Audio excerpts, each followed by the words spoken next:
Kinumpirma mismo ni Public Attorney Office o PAO Chief Persida Rueda Acosta ang nakakabahalang insidente ng pagdukot ng ilang bata na mga gumagalang van upang kunin ang kanilang mga lamang loob at ibenta sa mga mayayamang tao na nangangailangan ng organ transplant.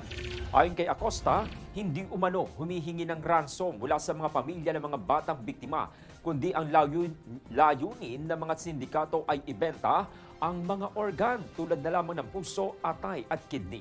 Hinimok naman po ni Acosta ang Philippine National Police or PNP na magsagawa ng masusing investigasyon upang matukoy ang mga sindikatong nasa likod ng naturang krimen.